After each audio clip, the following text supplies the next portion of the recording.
नमस्कार साथियों, जय हिंद, वंदे मातरम, राम राम। मैं मिस्टर टी.आर. नायक आप सभी का नायक IAS एकेडमी पर तहे दिल से हार्दिक स्वागत करता हूं, हार्दिक अभिनंदन करता हूं। तो प्यारे साथियों, जो हम लोगों की जो सीरीज चल रही थी संत व संप्रदाय जो हम पढ़ रहे थे, तो कल के सेशन में जो कि हम लोगों ने सगुण भक्ति धारा के अंदर है, हम कह सकते हैं सगुण भक्ति के अंदर जो शैव संप्रदाय को पढ़ लिया था। और आज के सेशन में हम आपके है जो कि वैष्णव संप्रदाय है जो कि पढ़ते हैं। तो कल हम लोगों ने कहाँ तक छोड़ा था, यानी शैव संप्रदाय है जो कि हम लोगों ने पूरे पढ़ लिए थे। तो उससे के आगे है जो कि हम थोड़ा पढ़ लेते हैं। चलिए बिना किसी देरी के सेशन को स्टार्ट करते हैं, आप अंत तक बने रहना।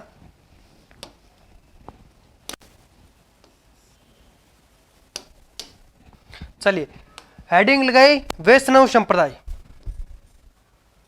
शैव संप्रदाय जो कल हम लोगों ने पढ़े थे, यानी प्राचीन समय से है जो कि शैव संप्रदायों की अगर हम बात करें तो 4 प्रकार थे।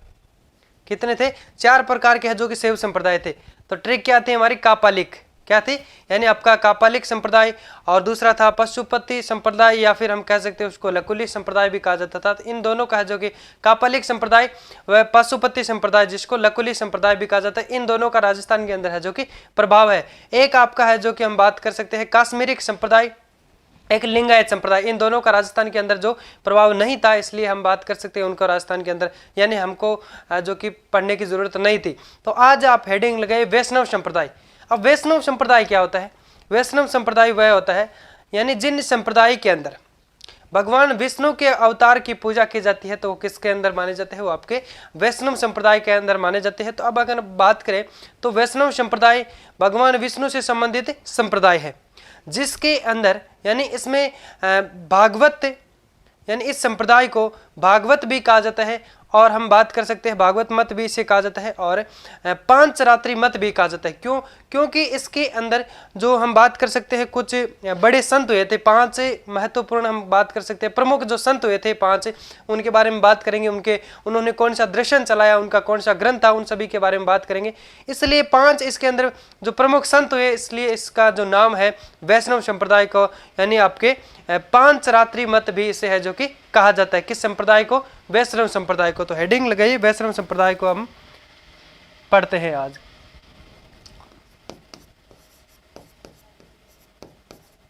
हेडिंग लगाए वैष्णव संप्रदाय।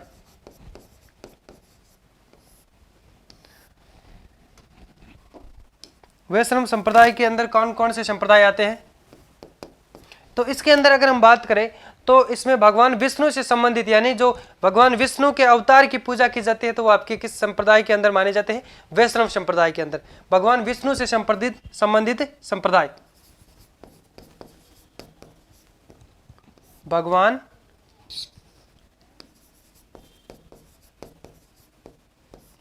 विष्णु से संबंधित संप्रदाय।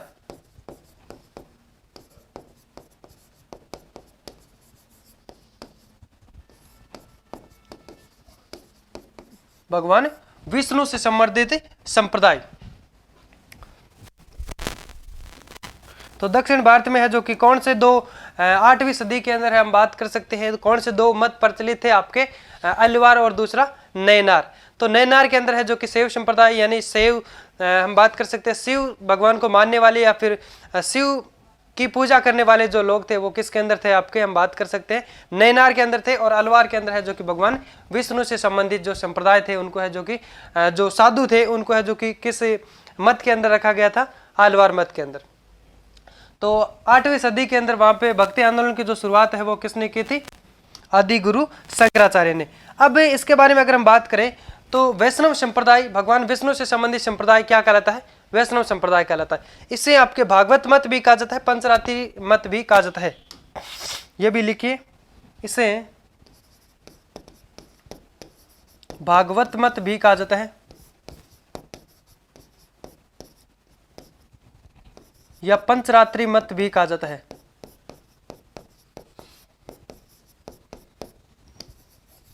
भी कहा जाता है।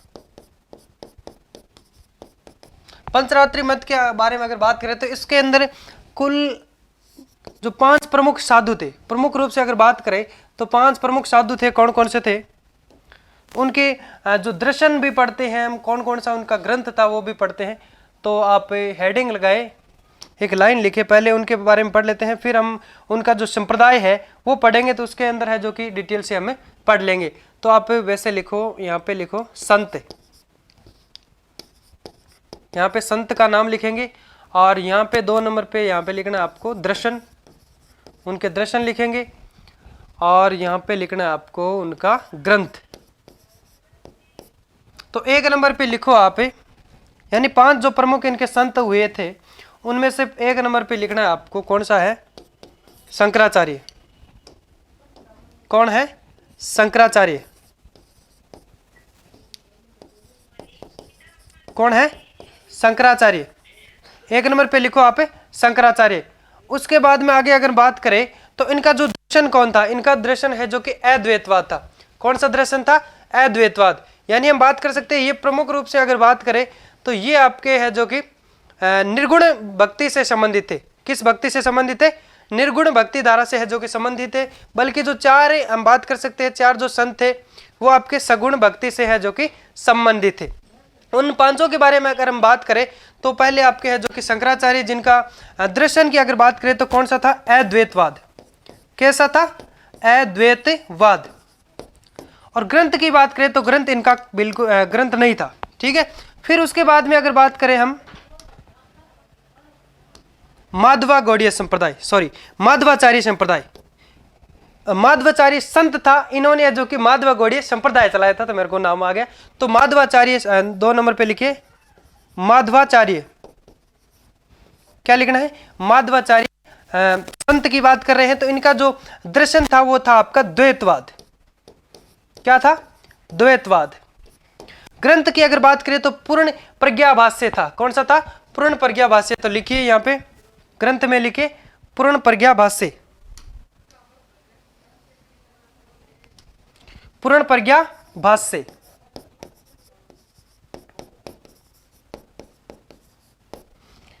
इनका जो ग्रंथ की बात करें, इनका जो दर्शन था, किन की बात कर रहे हैं हम?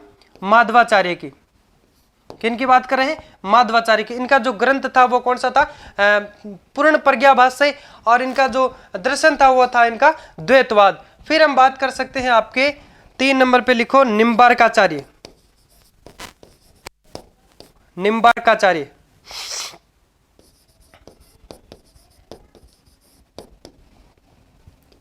और 4 नंबर पे लिखना आपको वल्भाचार्य। फिर मैं लिखवा दूंगा ना, वल्भाचार्य। फिर उनका दर्शन व ग्रंथ लिखते हैं। और 5 नंबर पे लिखना है आपको रामानुजाचार्य। रामानुजाचार्य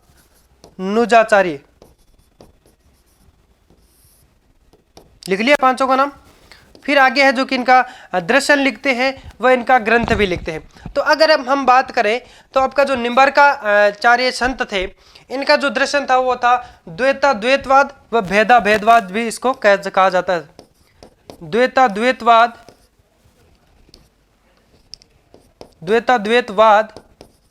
व इसको भेदाभेदवाद भी कहा जाता है। भेदाभेदवाद।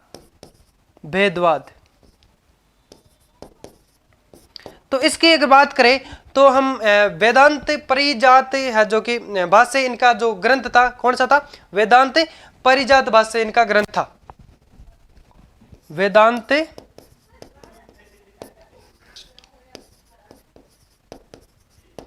परिजात भाष्य इनका ग्रंथ कौन सा था? वेदांत परिजात भाष्य। उसके बाद में अगर हम बात करें आपके जैसे वल्लभाचार्य जो संप्रदाय है, इन्होंने कौन सा दर्शन चलाया था?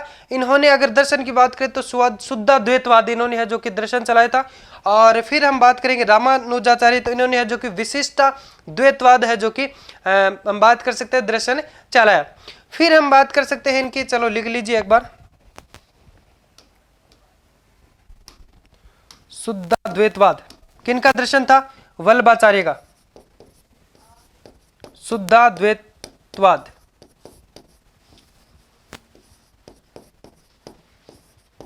शुद्धाद्वैतवाद।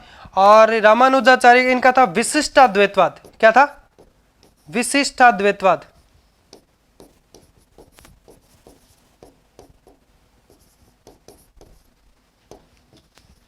विशिष्टाद्वैतवाद। तो अगर हम बात करें वल्लभाचार्य जो थे, इनका दर्शन कौन सा था? शुद्धाद्वैतवाद। इनका जो ग्रंथ था वो था अणुभाष्य। और इनके बारे में बात करें चले, इनका ग्रंथ कौन था सा? अणुभाष्य। और हम बात कर सकते हैं रामानुजाचार्य, इनका जो ग्रंथ था वो था आपका श्रीभाष्य। कौन सा था? श्रीभाष्य। तो यहां तक समझ में आ गया होगा। एक बार फिर से है जो कि हम इसके बारे में पढ़ लेते हैं। तो यहां पे अगर हम बात करें किसके बारे में पढ़ रहे हैं आज? वैष्णव संप्रदाय के अंदर। तो वैष्णव संप्रदाय वह संप्रदाय जिसके अंदर है जो कि भगवान विष्णु के अवतारों के रूप में है जो कि पूजा की जाती है, उस संप्रदाय को है जो कि किसके अंदर रखा जाता है, किस श्रेणी के अंदर रखा जाता है? तो वो आपके वैष्णव संप्रदाय के अंदर रखा जाता है। और उसके बाद में हम बात कर सकते हैं इस संप्रदाय को है जो कि आपके भागवत मत भी कहा जाता है, पंचरात्रि मत भी कहा जाता है। पंचरात्रि मत क्यों कहा जाता है? क्योंकि इस संप्रदाय के अंदर है जो कि 5 प्रमुख जो संत हुए थे वो कौन से हैं? हम बात कर सकते हैं। एक नंबर पे आपका हो जाएगा शंकराचार्य, और ये मैंने ट्रिक बनाई थी, स मा नि व रा, है ना। तो स से शंकराचार्य हो जाएंगे, और माँ से हो जाएगा माधवाचार्य, और उसके बाद में है जो कि आपका निम्बार्काचार्य, और वल्लभाचार्य लास्ट में हो जाएगा आपका रामानुजाचार्य। फिर हम बात कर सकते हैं अद्वैतवाद है, अद्वैतवाद है। इस हिसाब से आपका जो कि क्या करना है, 1-2 बार अगर लगातार पढ़ोगे तो आपको याद हो जाएगा। तो एक बार आप लिख लीजिए अच्छे से, उसके बाद में आगे बढ़ते हैं। फटाफट से लिख लीजिए, फिर शुरू करते हैं एक एक पॉइंट से है जो कि यानी मैंने अभी बताया आपको कि ये जो 1 नंबर पे जो हम लोगों ने बात की है शंकराचार्य, है ना। तो इन्होंने क्या किया था? आपके 8वीं सदी में है जो कि दक्षिणी भारत में क्या किया था? भक्ति आंदोलन को शुरू किया था। क्यों किया था? क्योंकि जो हम बात कर सकते हैं दक्षिणी भारत के अंदर है जो कि 8वीं सदी के अंदर जो कल हम लोगों ने पढ़ा था शुरुआत के अंदर, वहाँ पे अगर बात करें तो 2 प्रकार के जो मत प्रचलित थे। एक तो आपके अलवार और नयनार। अलवार के अंदर है जो कि भगवान विष्णु से संबंधित थे, जो हम कह सकते साधु थे, और शिव से संबंधित वो आपके नयनार के अंदर थे। ओके, तो उसके अंदर अगर हम बात करें तो वो कल के सेशन में है जो कि हम लोगों ने पढ़ा था। तो उसमें क्या था कि आदि गुरु जो शंकराचार्य थे उन्होंने है जो कि भक्ति आंदोलन की नींव रखी। और क्यों भक्ति आंदोलन किया? क्योंकि इन दोनों मतों के अंदर है जो कि क्या एक विवाद हो गया। अब आलवार वाले कह रहे हैं कि हमारा विष्णु बड़ा है, और शिव वाले जो कि नयनार वाले कह रहे हैं हमारा शिव बड़ा है।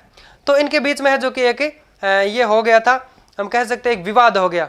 इस विवाद को खत्म करने के लिए है जो कि आदि गुरु शंकराचार्य ने है जो कि क्या किया था? दक्षिणी भारत के अंदर एक हम कह सकते हैं भक्ति आंदोलन जो प्रारंभ किया था। और उस भक्ति आंदोलन को वहां से हम कह सकते हैं लेकर के यहाँ पे उत्तरी भारत के अंदर है जो कि लेकर के कौन आता है, या फिर हम कह सकते हैं दक्षिणी भारत से उत्तरी भारत के अंदर जो इस भक्ति आंदोलन को लेकर के आने का जो श्रेय दिया जाता है आपके रामानुज जी को दिया जाता है। रामानंद जी, है ना। तो रामानंद जी को दिया जाता है। और उत्तरी भारत का जो भक्ति आंदोलन का जो जनक है वो किसको कहा जाता है? रामानंद जी को कहा जाता है। तो उसी के अनुसार हम बात कर सकते हैं। ये जो यानी पहले हम आपके जो भक्ति होती है वो आपके 2 रूप की, 2 प्रकार से, जैसे हम कह सकते हैं एक तो सगुण होता है और एक होता है निर्गुण भक्ति।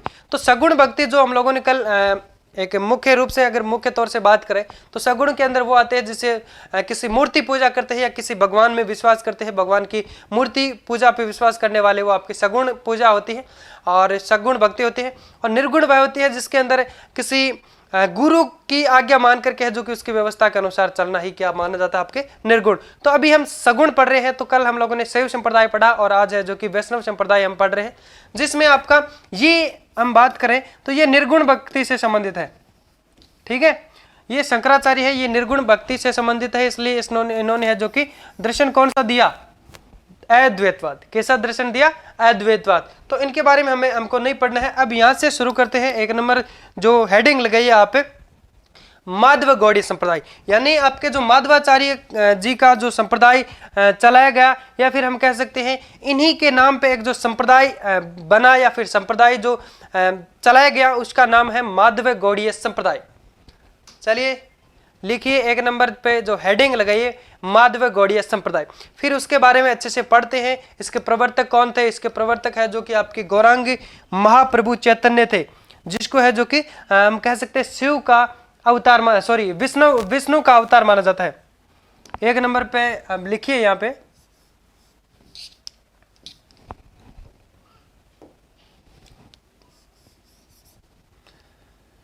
कौन सा संप्रदाय लिखेंगे? माधव गौड़ीय संप्रदाय, माधव गौड़ीय संप्रदाय।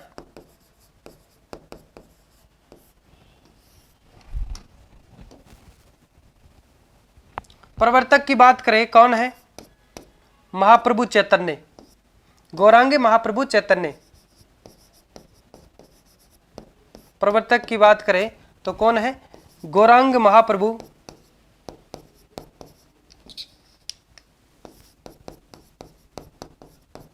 गौरांग महाप्रभु चैतन्य। कौन थे? जिनको हम बात करें तो विष्णु का अवतार माना जाता है। गौरांग महाप्रभु चैतन्य को है जो कि किसका अवतार माना जाता है? विष्णु का अवतार माना जाता है, अवतार माना जाता है। और यही है जो कि आपके माधव गौड़ीय संप्रदाय के है जो कि क्या कहलाते हैं? प्रवर्तक कहलाते हैं। इनका जो जन्म है, गौरांग महाप्रभु का जन्म की अगर बात करें तो वो कहां पे हुआ था? इनके जन्म की अगर बात करें तो वो आपके नदिया ग्राम में हुआ था, जो कि आपके कहां पड़ता है? पश्चिमी बंगाल में। कहां पे हुआ था इनका जन्म? कहां पे हुआ था? जन्म हुआ था इनका नदिया ग्राम। नदिया ग्राम कहां पड़ता है? पश्चिमी बंगाल में। कहां पड़ता है? पश्चिमी बंगाल में। उसके बाद में इनके वास्तविक नाम की अगर बात करें, इनके पिताजी का जो नाम था वो था जगन्नाथ जी, इनके पिताजी थे। इनकी माता का नाम है वो था सच्ची देवी। इनका जो बचपन का नाम था नोमाई पंडित, और इनका जो वास्तविक नाम वो था आपके विश्वंभर। वास्तविक नाम क्या था? विश्वंभर, विश्वंभर। और ये तो था इनका वास्तविक नाम, वास्तविक नाम। और प्राचीन नाम या फिर हम कह सकते हैं इनका जो बचपन का नाम था वो था नोमाई पंडित। क्या था? नोमाई पंडित। चलो तो इनको भी लिखवा देता हूं ना।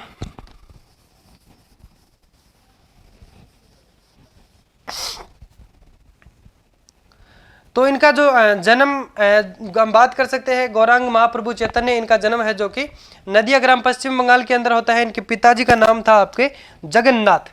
क्या नाम था इनके पिताजी का नाम? पिता जगन्नाथ। क्या नाम था? जगन्नाथ। माता थी इनकी सच्ची देवी।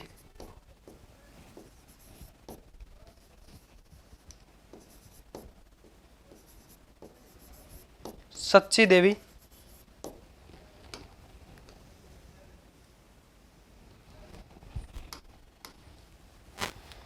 और उसके बाद में बात करें तो वास्तविक नाम, वास्तविक नाम क्या था? नोमाई। वास्तविक नाम था इनका विश्वंभर, विश्वंभर। और चलो यहां लिख लो बचपन का नाम, बचपन का नाम क्या था? नोमाई पंडित, नोमाई पंडित। बचपन का नाम है जो कि इनका क्या था? नोमाई पंडित। और इनकी माता का नाम था सच्ची देवी। क्या था? और वास्तविक नाम था इनका विश्वंभर। फिर आगे जाकर के है जो कि इनको महाप्रभु कहने लगे, क्योंकि इनका नाम जो कि नोमाई पंडित होने के कारण इनको है जो कि महाप्रभु चैतन्य के नाम से इनको जाना जाता है। फिर अगर हम बात करें तो इनके नाम पे एक ग्रंथ भी बनाया गया, जो यानी जिसका नाम है, ग्रंथ का हम बात करें, चैतन्य चरणामृत ग्रंथ, जिसके एक कवि थे जिसका नाम था कृतिवास। कृतिवास ने है जो कि इनकी जीवनी के ऊपर है जो कि ग्रंथ बनाया था। उसके बारे में अगर हम बात करें तो लिखिए चैतन्य चरणामृत ग्रंथ। चैतन्य चरणामृत ग्रंथ किसने लिखा था? इसके लेखक की बात करें तो वो थे कृतिवास। कौन थे? कृतिवास। ये इनकी जीवनी पे लिखा गया है। मैं शॉर्ट में लिख रहा हूं, चैतन्य की जीवनी पर लिखा गया ग्रंथ है, जीवनी पर लिखा गया ग्रंथ।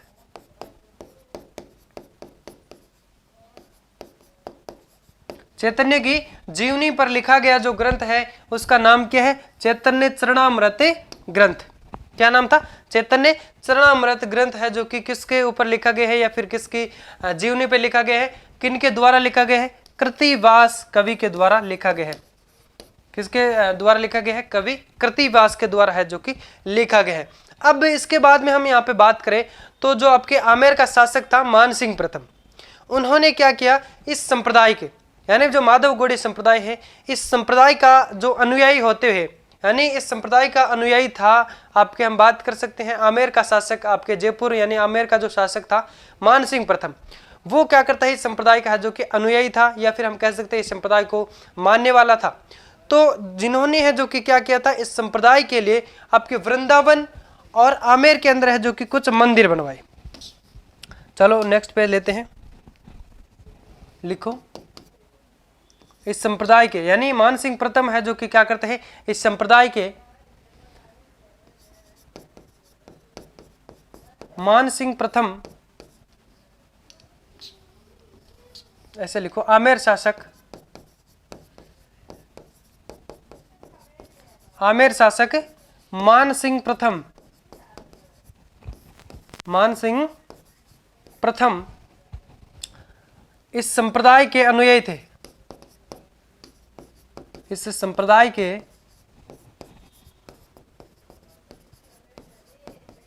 अनुयायी थे जिन्होंने क्या किया था? जिन्होंने वृंदावन और आमेर में कुछ मंदिर बनवाए थे, और आमेर में मंदिर बनवाए या फिर मंदिरों का निर्माण करवाए।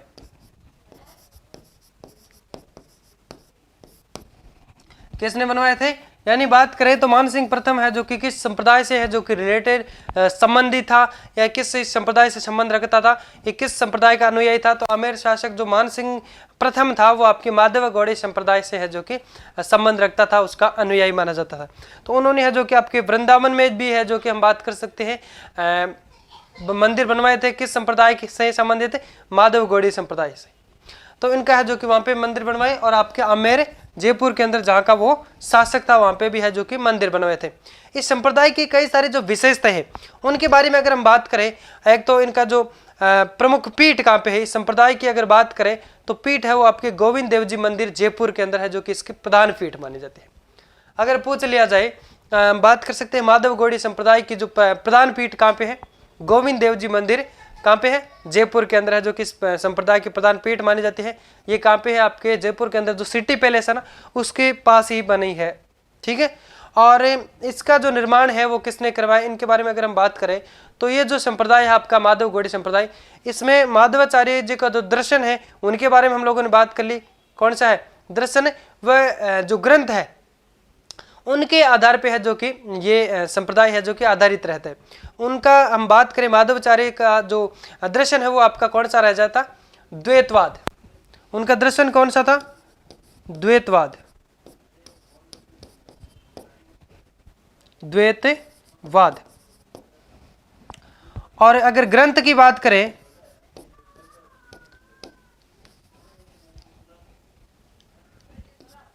तो ग्रंथ कौन सा हो जाएगा? पूर्ण प्रज्ञाभाष्य। तो ये जो संप्रदाय है इसके बारे में अगर बात करें तो ये संप्रदाय आपका माधव गौड़ी संप्रदाय, या फिर हम बात कर सकते हैं जो संप्रदाय है वो आपके दर्शन व ग्रंथ पर आधारित है माना जाता है। किस पे माना जाता है? दर्शन व ग्रंथ पे आधारित माना जाता है।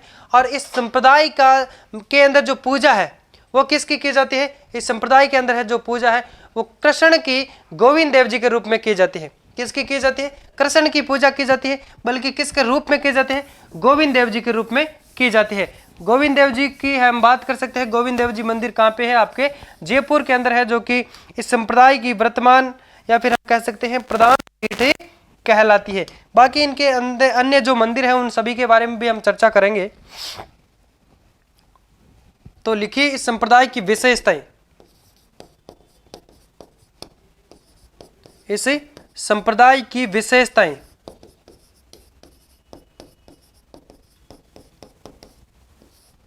इस संप्रदाय की विशेषताएं अगर हम पढ़ें तो कौन सी हो जाएगी? ये संप्रदाय, एक नंबर पे लिखो, ये संप्रदाय है जो कि आपके दर्शन और यानी आपके माधवाचार्य के दर्शन, किसके? माधवाचार्य, जो हम लोगों ने पहले अभी पढ़ा था, माधवाचार्य के दर्शन वह ग्रंथ पर आधारित है, वह माधवाचार्य का के ग्रंथ पर आधारित है।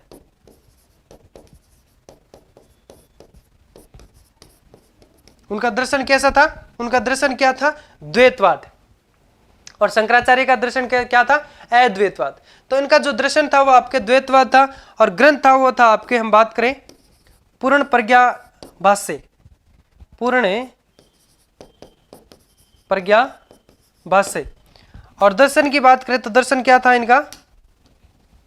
दर्शन इनका था द्वैतवाद। ठीक है, तो समझ में आ रहा है आप सभी को यहां तक?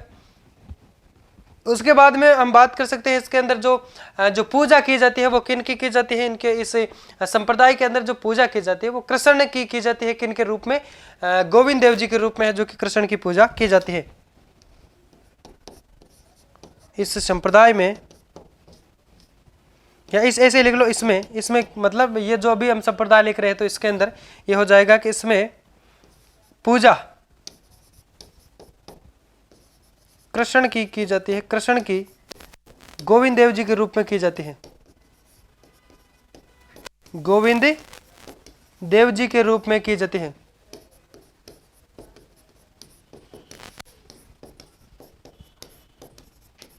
इस संप्रदाय के अंदर पूजा है वो किसकी की जाती है? कृष्ण की जाती है। किन के रूप में की जाती है? हम बात करें तो गोविंद देव जी के रूप में है, जो कि इस संप्रदाय के अंदर पूजा की जाती है। और ये जो संप्रदाय है बात करें तो कहाँ से प्रारंभ हुआ था? ये आपके बंगाल से है, जो कि इस संप्रदाय की शुरुआत होती है। कहाँ से होती है? बंगाल से। और वहाँ से होते हुए है जो कि हम बात कर सकते हैं इस संप्रदाय के बारे में, क्योंकि इसके बारे में जो हम लोगों ने पहले पढ़ा, नदिया ग्राम, कहाँ पे पढ़ा था? नदिया ग्राम, जहाँ पे है जो कि किन का जन्म हुआ था? गौरांग महाप्रभु चैतन्य, जो इस संप्रदाय के है, जो कि प्रवर्तक कहलाते। तो ये जो संप्रदाय है वो आपके बंगाल से चलकर, बंगाल से इसका प्रारंभ माना जाता है। और बंगाल से प्रारंभ होकर के ये आपके वृंदावन आता है, और वृंदावन से होते हुए आपके कहाँ पे आ जाता है? जयपुर के अंदर आ जाता है। जो भी हम लोगों ने बात की थी, आपके गोविंद देव जी जो मंदिर है, जो क्या कहलाता है? इस संप्रदाय संप्रदाय की है, जो कि प्रधान पीठ कहलाती है। तो ये संप्रदाय ऐसा लिखे, ये संप्रदाय बंगाल से प्रारंभ होकर, बंगाल से प्रारंभ होकर, कहां से? बंगाल से प्रारंभ होकर के है, जो कि कहाँ आते हैं? बंगाल से प्रारंभ होकर वृंदावन होते हुए, कहां पे आता है? पहले वृंदावन होते हुए कहाँ आ जाता है? जयपुर आ जाता है।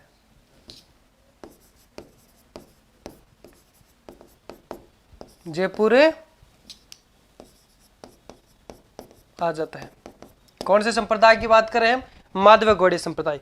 अब इसके अंदर कई सारे जो प्रमुख मंदिर हैं उनके बारे में अगर हम पढ़ेंगे तो इसमें जो वृंदावन से गोविंद देव जी की जो मूर्ति है वो वहां से लाई गई। किन के द्वारा लाई गई और कहाँ पे ला के रखी गई? हम बात करें तो सीधी है, जो कि आपके बात करें जयपुर गोविंद देव जी के मंदिर में है, जो कि सीधी स्थापित नहीं, पहले कुछ समय है जो कि वो आपके मारवाड़ के अंदर भी रहे थे। कहाँ पे रहे थे? मारवाड़ के अंदर। तो ये लाइन आप लोगों ने लिख ली, तो इसके बाद में हम पढ़ेंगे आपके, यानी वृंदावन से है जो कि क्या करते हैं? गोविंद देव जी की जो मूर्ति है वो वहां से उठा करके लाते हैं। एक गोस्वामी बात कर सकते हैं, शिवराम गोस्वामी नामक एक जो व्यक्ति थे वो है, जो कि वृंदावन से इस मूर्ति को, गोविंद देव जी की मूर्ति को उठा करके है जो कि लाते हैं। और कहाँ लाते हैं? जयपुर। वृंदावन से गोविंद देव जी की मूर्ति गोविंद देव जी की मूर्ति उठाकर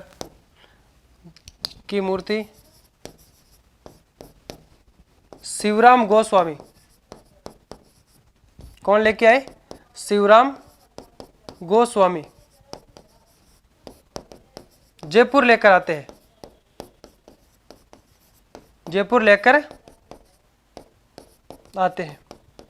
गोविंद देव जी की मूर्ति है जो कि वृंदावन से, लेकिन इस संप्रदाय की अगर बात करें तो प्रारंभ इसका कहाँ से माना जाता है? वो आपके बंगाल से माना जाता है, और बंगाल से माना जाता है। उसके बाद में ये आपके वृंदावन आता है, वृंदावन से है जो कि कहाँ पे आ जाता है? ये संप्रदाय है जो कि हम बात कर सकते हैं जयपुर के अंदर आ जाता है। राजस्थान में हम बात करें तो जयपुर के अंदर इसकी जो प्रधान पीठ है मानी जाती है गोविंद देव जी के मंदिर, जो कि जयपुर के अंदर है, सिटी पैलेस के पास में।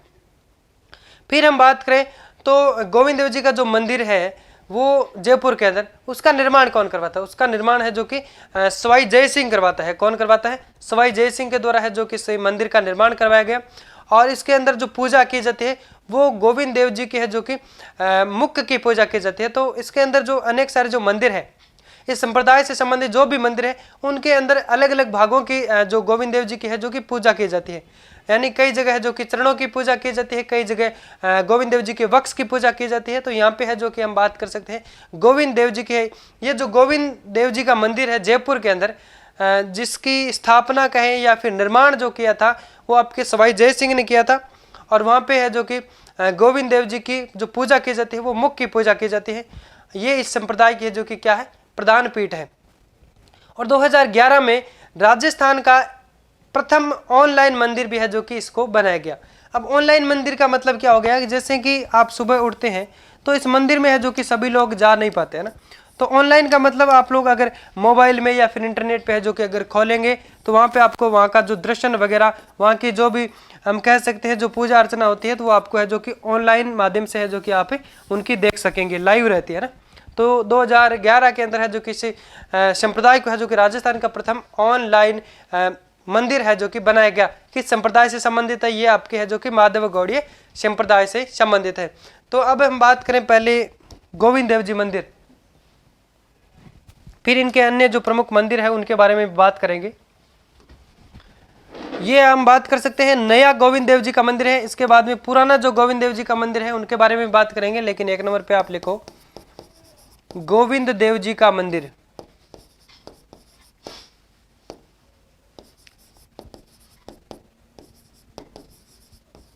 कहां पर है?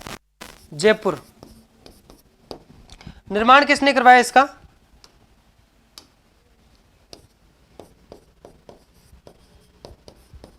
निर्माण किसने करवाया? सवाई जय सिंह ने।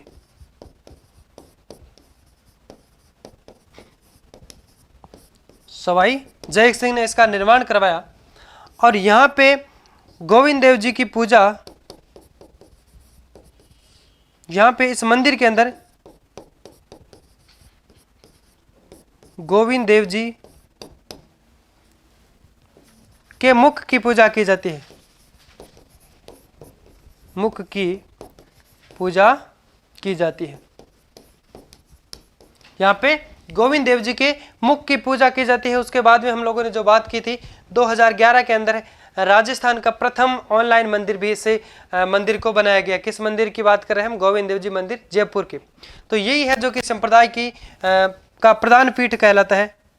इस संप्रदाय का प्रधान पीठ, इस संप्रदाय की प्रधान पीठ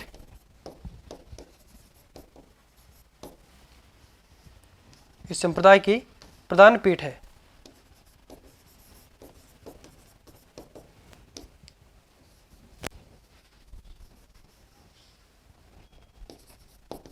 इस संप्रदाय की प्रधान पीठ है। और एक लाइन ये भी लिखी है कि 2011 के अंदर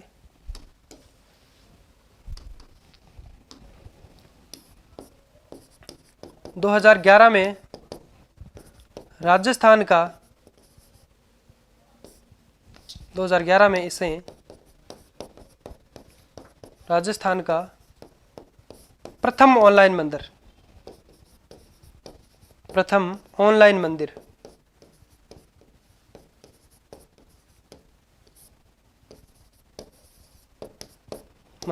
बनाया गया। राजस्थान का प्रथम ऑनलाइन मंदिर कौन सा माना जाता है? गोविंद देव जी का मंदिर, जो किस संप्रदाय से संबंधित है? माधव गौड़ीय संप्रदाय से। उसके बाद में हम बात करें तो ये आपके है जो कि किससे इनकी जो पीठ है वो कौन सी कहलाती है, हम बात करें तो इसके अलावा इस संप्रदाय से, माधव गौड़ीय संप्रदाय से संबंधित जो अन्य जो मंदिर है वो कौन सा हो जाएगा? तो ये तो आपके हम बात करें तो गोविंद देव जी का मंदिर, ये आपके नया मंदिर रहेगा। और सेकंड जो है एक गोविंद देव जी का जो पुराना मंदिर की बात करें या फिर हम कह सकते हैं प्राचीन मंदिर, इससे पहले का मंदिर, तो वो उसका जो निर्माण है वो मानसिंह प्रथम करवाते हैं। उसका निर्माण कौन करवाते हैं? मानसिंह प्रथम करवाते हैं। और एक हम पढ़ेंगे जहाँ पे है जो कि आपके गोविंद देव जी की वक्स की पूजा की जाती है, तो वो आपके है जयपुर के अंदर है गोपीनाथ मंदिर। कौन सा रहेगा? गोपीनाथ मंदिर, जिसका निर्माण सवाई जय सिंह करवाते हैं। तो वहाँ पे है जो कि गोविंद नाथ जी की है जो कि वक्स की पूजा की जाती है। फिर एक और हम पढ़ेंगे जहाँ पे गोविंद नाथ जी के है जो कि चरणों की पूजा की जाती है, तो वो आपका रहेगा मदन मोहन मंदिर, जो कि आपके करौली के अंदर है। उसका निर्माण आपके गोपाल सिंह यदुवंशी के द्वारा करवाया गया। तो अभी आप लिखिए पुराना गोविंद देव जी मंदिर,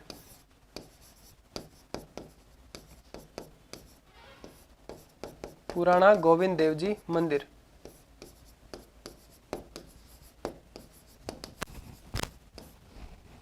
इसका निर्माण किसने करवाया?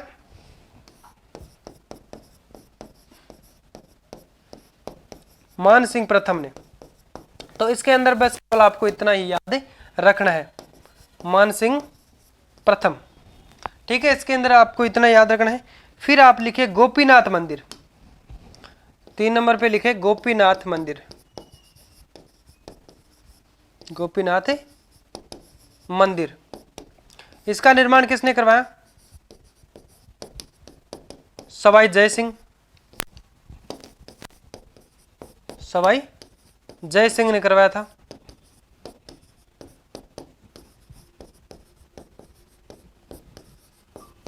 और गोपीनाथ मंदिर ये कहां पे है? ये आपके जयपुर के अंदर ही है।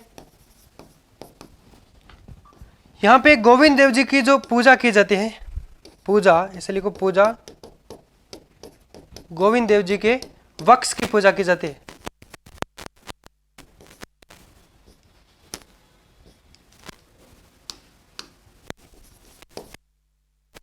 गोविंद देव जी के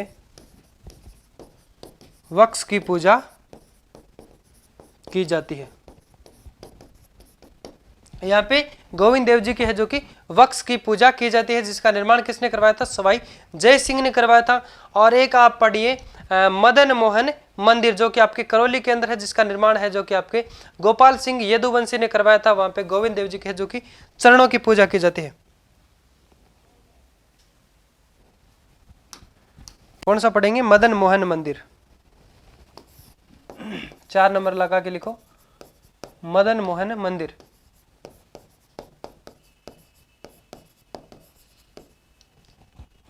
ये कहां पे? आपके करौली के अंदर। कहां पे है? करौली में। इसका निर्माण है जो कि आपके गोपाल सिंह यदुवंशी ने करवाया था।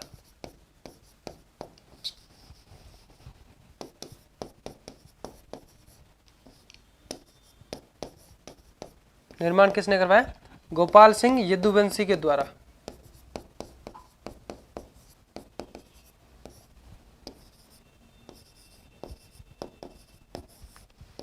यदुवंशी द्वारा करवाया गया।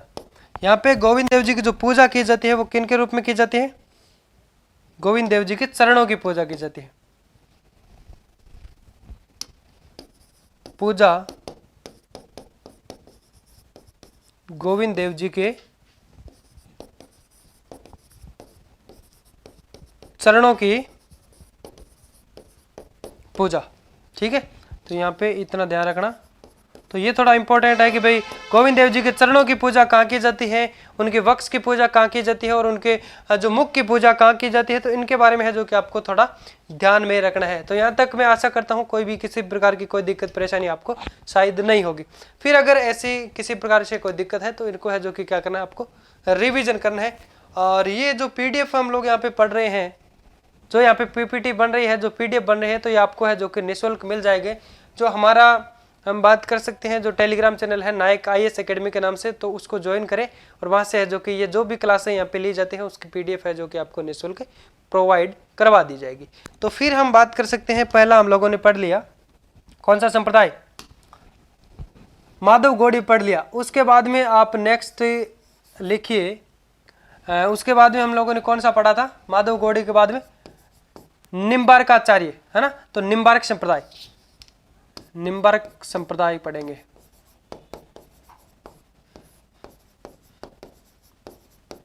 हेडिंग लगाओ निम्बार्क संप्रदाय, हेडिंग लगाओ निम्बार्क संप्रदाय। तो इसके बारे में अगर हम थोड़ा सा स्ट्रक्चर जाने तो इसकी जो प्रधान पीठ कहाँ पे है और इसके प्रवर्तक है जो कि कौन माने जाते हैं, तो इसके जो हम बात करें तो जो सिद्धांत क्या है इनका, सॉरी जो दर्शन है वो क्या रहे हैं, और जो निम्बार्काचार्य है वो इसके प्रवर्तक माने जाते हैं। निम्बार्काचार्य है जो कि इसके प्रवर्तक माने जाते हैं, जो कि आपके हम बात कर सकते हैं वैष्णव संप्रदाय के जो कि प्रमुख संत थे। तो निम्बार्काचार्य है जो कि निम्बार्क संप्रदाय के प्रवर्तक माने जाते हैं। ये संप्रदाय है जो कि किस दर्शन व किस ग्रंथ पे आधारित माना जाता है, तो ये आपके है जो कि द्वैतवाद दर्शन, और ग्रंथ की बात करें तो आपके वेदांत परिजात भाष्य ग्रंथ पे है जो कि आधारित माना जाता है। उसके बाद में अगर बात करें तो ये जो संप्रदाय है इसके अन्य भी कई नाम हैं। इसके उपनामों की अगर बात करें तो इस संप्रदाय को आपके है जो कि हंस संप्रदाय भी कहा जाता है, सनकादि संप्रदाय भी कहा जाता है, और परशुरामपुरिया संप्रदाय भी कहा जाता है। तो एक दो पॉइंट यहाँ पे लिखे फटाफट, उसके बाद में आगे बढ़ते हैं। प्रवर्तक की बात करें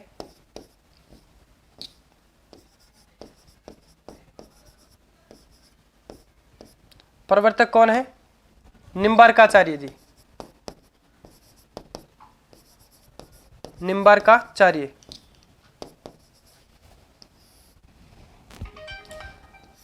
ये संप्रदाय किस पे आधारित है, ये संप्रदाय निम्बार्काचार्य जी के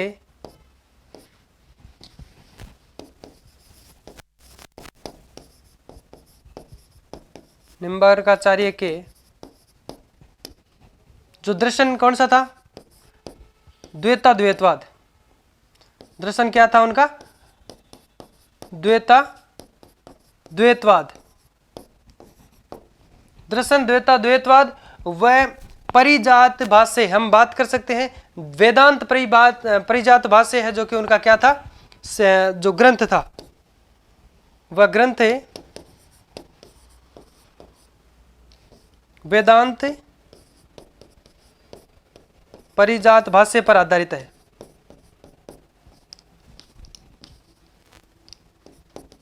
परिजात भाष्य पर आधारित है। किस पे आधार इसका टिका हुआ है इस संप्रदाय का, हम बात करें तो निम्बार्काचार्य जी का जो दर्शन था वो था आपका द्वैतवाद, और उनका जो ग्रंथ था वो था वेदांत परिजात भाष्य। उस पे है जो कि ये संप्रदाय है जो कि उसकी व्यवस्था पे चलता है, हम बात कर सकते हैं, यानी उस पे आधारित माना जाता है, उस पर डिपेंड है। फिर अब उसके बाद में हम बात करें तो संप्रदाय के जो उपनाम है वो आपका हंस संप्रदाय है, और परशुरामपुरिया संप्रदाय भी इसे कहा जाता है, और आपके सनकादि संप्रदाय भी कहा जाता है। इस संप्रदाय को उपनाम ऐसे लिख लो, उपनाम। इस संप्रदाय को है जो कि आपके हंस संप्रदाय भी कहा जाता है, और क्या कहा जाता है, परशुरामपुरिया संप्रदाय। पहले लिखो सनकादि संप्रदाय,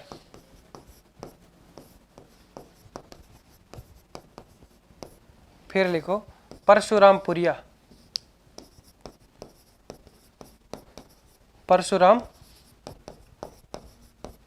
संप्रदाय भी इसको कहते हैं।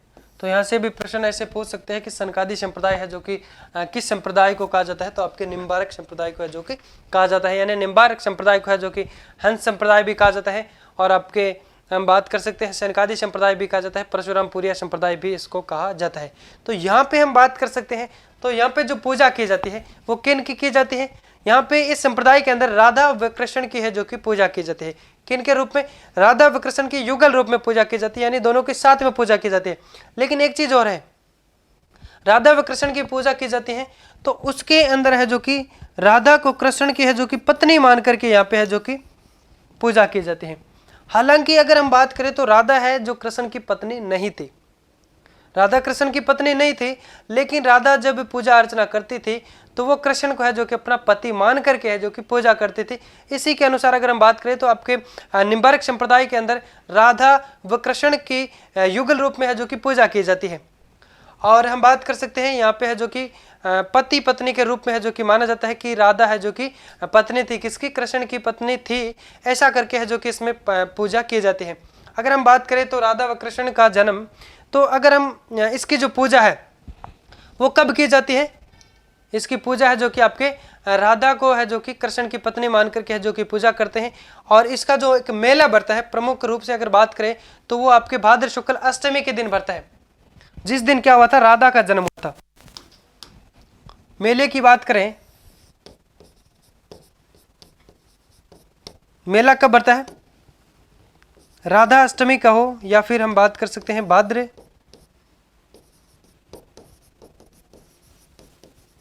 शुक्ल अष्टमी को। भाद्र शुक्ल अष्टमी को जो कि यहाँ पे मेला बढ़ता है, अष्टमी को मेला भरता है।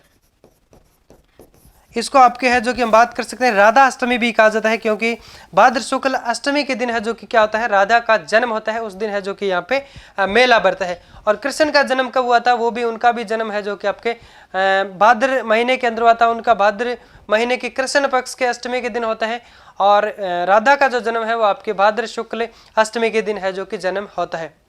अब हम बात करें तो चलो एक कहानी अगर इनके बारे में पढ़े तो भाद्र महीने के अंदर कृष्ण पक्ष के अंदर है जो कि किसका जन्म होता है? कृष्ण जी का जन्म होता है। और भाद्र शुक्ल के अंदर है जो कि आपके राधा का जन्म होता है। तो उसके अंदर अगर हम बात करें तो कृष्ण जी क्या कहते हैं? अपनी मैया से पूछते हैं कि भाई राधा इतनी गोरी क्यों है और मैं इतना काला क्यों हूं? तो वो है जो कि एक गाना अगर हम बात करें तो कृष्ण जी ने एक गाना गा के है जो कि यशोमती मैया से पूछा था कि यशोमती मैया से बोले नंदलाला, राधा क्यों गोरी मैं क्यों काला। तो यशोमती मैया है जो कि उनको बताती है कि भाई तुम्हारा जो जन्म है वो एक अंधेरा जो पखवाड़ा यानी कृष्ण पक्ष के है जो कि अंधेरी रातों में हुआ है, और इसका जो राधा का जन्म है वो आपके है जो कि उजली पक्ष के अंदर हुआ है, इसलिए वो गोरी है और तुम है जो कि काले हो। तो ऐसा करके है जो कि हम लोगों ने ये थोड़ा इसको समझने की कोशिश की। और उसके बाद में हम बात करें तो निम्बार्क संप्रदाय की जो प्रधान पीठ है वो कहाँ पे है? आपके अजमेर के अंदर, सलेमाबाद अजमेर के अंदर जो कि इसकी हम बात कर सकते हैं प्रधान पीठ मानी जाती है। इस पीठ के जो संस्थापक है वो परशुराम देवाचार्य इस पीठ के संस्थापक कहलाते हैं। और ये जो परशुराम देवाचार्य है ये इस संप्रदाय के 36वें आचार्य थे। कौन से नंबर के? 36वें आचार्य थे। और मतलब परशुराम जो देवाचार्य है उनका जन्म है जो कि आपके ठीकरिया गांव सीकर के अंदर हुआ था। कहां पे हुआ था? ठीकरिया गांव सीकर के अंदर। तो अब इसके बारे में थोड़ी सी और जानकारी हम लोग ले लेते हैं। किस संप्रदाय की बात कर रहे थे? निम्बार्क संप्रदाय।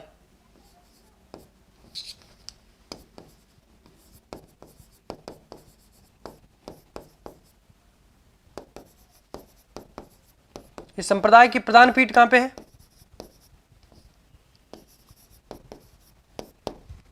प्रधान पीठ है आपके सलेमाबाद अजमेर।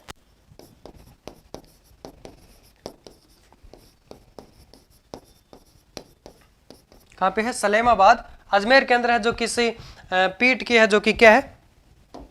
इस संप्रदाय की प्रमुख जो प्रधान पीठ मानी जाती है। और इस पीठ के है जो कि संस्थापक कौन माने जाते हैं? परशुराम देवाचार्य।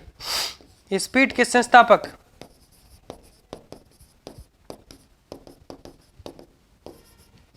इस पीठ के संस्थापक कौन कहलाते हैं? संस्थापक है वो आपके परशुराम देवाचार्य।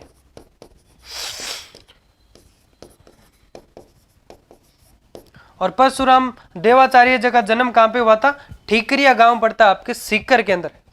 इनका जन्म कहां हुआ था? ठीकरिया। ठीकरिया गांव कहां पे पड़ता है? सीकर के अंदर है जो कि इनका जन्म होता है। और परशुराम जी है जो कि इस संप्रदाय के कौन से नंबर के है जो कि आचार्य कहलाए? ये इस संप्रदाय के 36वें आचार्य कहलाते हैं। इस संप्रदाय के 36वें आचार्य थे। 36वें आचार्य थे।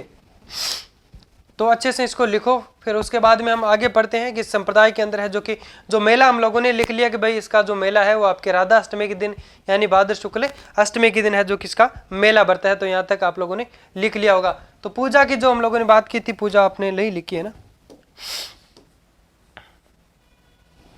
इस संप्रदाय के अंदर पूजा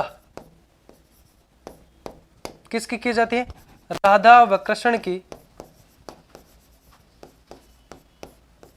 की युगल रूप से पूजा की जाती है। युगल रूप में यानी दोनों के साथ में युगल रूप में पूजा की जाती है। और एक चीज और थी इसमें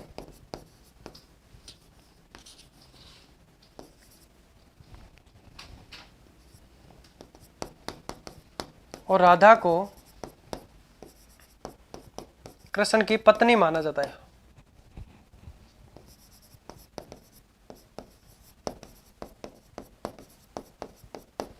राधा को कृष्ण की पत्नी माना जाता है।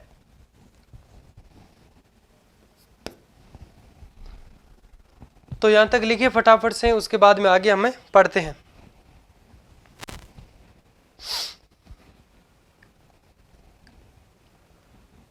तो इस संप्रदाय के बारे में है जो कि इतनी जानकारी थी। तो इसके एक तो प्रधान पीठ आपको याद रखनी है, और इस संप्रदाय के है जो कि कौन सा संप्रदाय है, जिसके प्रवर्तक कौन है, और इन तमाम चीज़ों के बारे में है जो कि आपको थोड़ी सी जानकारी होनी चाहिए। तो इसके बारे में फिर से मैं आपके बारे में बात करें तो आपके निम्बार्क संप्रदाय जिसके प्रवर्तक की बात करें निम्बार्काचार्य जी माने जाते हैं। उपनामों की अगर बात करें यानी इसी संप्रदाय को हंस संप्रदाय भी कहा जाता है, सनकादि संप्रदाय भी कहा जाता है, परशुरामपुरिया संप्रदाय भी इसको कहा जाता है। दर्शन की बात करें तो ये जो संप्रदाय है वो आपके द्वैतवाद दर्शन किसका था? निम्बार्काचार्य जी का। और ग्रंथ कौन सा था? वेदांत परिजा से इस पे है जो कि ये ग्रंथ जो हम बात कर सकते हैं ये संप्रदाय आधारित माना जाता है। मेला आपके है जो कि भाद्र शुक्ल अष्टमी को बढ़ता है, राधा अष्टमी के दिन। और अब हम बात करें तो इसकी जो प्रधान पीठ है वो कौन सी है? सलीमाबाद अजमेर के अंदर। इस पीठ के है जो कि संस्थापक माने जाते हैं आपके परशुराम देवाचार्य। कौन माने जाते हैं? परशुराम देवाचार्य। और परशुराम देवाचार्य जी का जो जन्म है वो आपके ठिकरिया ग्राम सीकर के अंदर होता है, और वह इस संप्रदाय के 36वें आचार्य हैं। वह इस संप्रदाय के 36वें आचार्य है। और इसके अंदर है जो कि पूजा राधा व कृष्ण की है जो कि युगल रूप में पूजा की जाती है, यानी कहने का मतलब दोनों के साथ में पूजा की जाती है। और राधा को है जो कि कृष्ण की वाइफ मान करके है जो कि पूजा करते हैं। हालांकि है जो कि बात कर सकते हैं कृष्ण की जो वाइफ है वो जो कि राधा उनकी पत्नी नहीं थी। फिर हेडिंग लगाई, उसके बाद में हम पढ़ते हैं वल्लभ संप्रदाय। कौन सा संप्रदाय पढ़ेंगे? वल्लभ संप्रदाय। और इसके प्रवर्तक की बात करें तो वल्लभाचार्य जी, यानी इसके प्रवर्तक है आपके वल्लभाचार्य जी। और जन्म की बात करें वल्लभाचार्य जी का जो जन्म वो आपके चंपारण रायपुर छत्तीसगढ़ के अंदर होता है। और उनके पिताजी का जो कि आपके तेलंग ब्राह्मण थे, उनके पिताजी जिनका नाम था लक्ष्मण भट्ट तेलंग ब्राह्मण थे। और उनकी माता का नाम था इल्मागरू। क्या नाम था? इल्मागरू। चलिए तो लगाइए, हेडिंग लगाए वल्लभ संप्रदाय। हेडिंग लगाइए फटाफट से वल्लभ संप्रदाय, जिसकी प्रधान पीठ कहां पे है? नाथ द्वारा।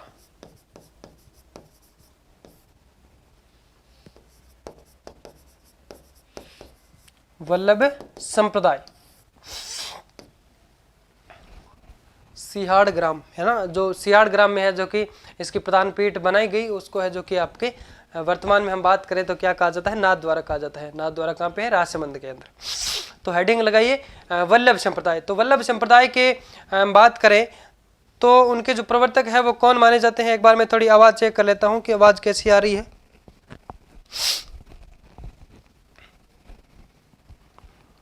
आवाज अच्छी आ रही है, ओके। तो उसके बाद में हम बात करें तो वल्लभ संप्रदाय है, इसके जो प्रवर्तक माने जाते हैं वो आपके कौन है? वल्लभाचार्य जी। और जन्म इनका है जो कि चंपारण रायपुर छत्तीसगढ़ के अंदर होता है। प्रवर्तक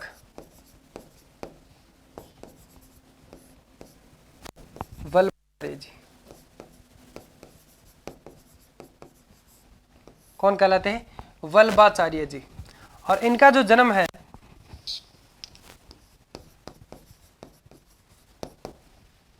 कहाँ हुआ था? चंपारण, रायपुर, छत्तीसगढ़ में।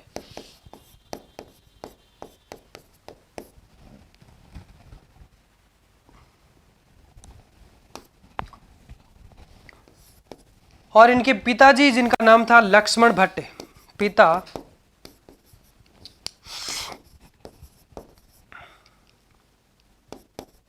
लक्ष्मण भट्ट, जो कैसे ब्राह्मण थे? तेलंग ब्राह्मण थे, तेलंग ब्राह्मण थे।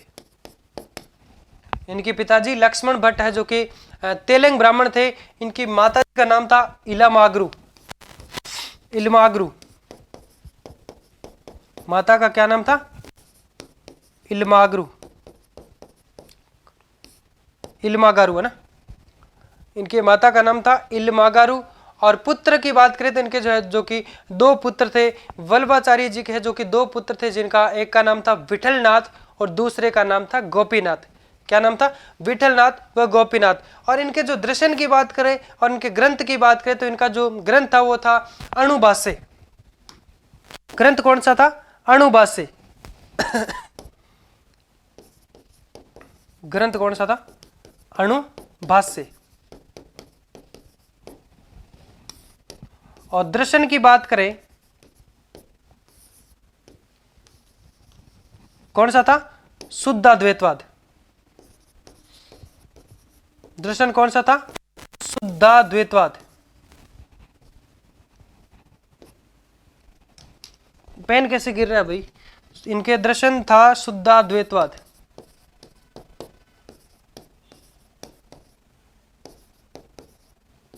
और रामानुज जी जो थे संत, उनका दर्शन कौन सा था? विशिष्ट द्वैतवाद। कौन सा था? विशिष्ट द्वैतवाद। और उनका जो ग्रंथ की बात करें तो वो था उनका श्री भाष्य। तो यहाँ तक आप लोगों ने लिख लिया होगा। उसके बाद में हम बात कर सकते हैं इनके जो पुत्र थे, जिनका नाम था, एक का नाम था गोपीनाथ और दूसरा था विठलनाथ। लिखिए, पुत्र एक था विठलनाथ और दूसरा था गोपीनाथ। दूसरे का क्या नाम था? गोपीनाथ। तो यहां तक लिखे अच्छे से, उसके बाद में आगे हम पढ़ते हैं। और हम बात करें तो वल्लभाचार्य को है जो कि गोवर्धन जो पर्वत था उस पे है जो कि क्या करते हैं? नाथ जी की मूर्ति मिलती है, श्री नाथ जी की वहां पे मूर्ति मिलती है। और वो क्या करते हैं? वहां से है जो कि यानी जिसे वृंदावन में है जो कि स्थापित करते हैं। कौन करते हैं? वल्लभाचार्य जी है जो कि उनको मूर्ति कहाँ पे मिलती है? श्रीनाथ जी की गोवर्धन पर्वत पर। और वो वहां से जाकर के है जो कि वहां से मूर्ति को उठाते हैं और वृंदावन में है जो कि क्या करते हैं? स्थापित करते हैं। और वहां पे है जो कि वल्लभ संप्रदाय की है जो कि स्थापना करते हैं। उसके बाद में है जो कि आपके सिहाड़ ग्राम के अंदर है जो कि उस मूर्ति को लाया गया और यहाँ पे है जो कि उनकी प्रधान पीठ मानी जाती है। किस संप्रदाय की? वल्लभ संप्रदाय की। तो लिखे यहाँ पे, गोवर्धन पर्वत पर किनको मिलती है? वल्लभाचार्य जी को। गोवर्धन पर्वत पर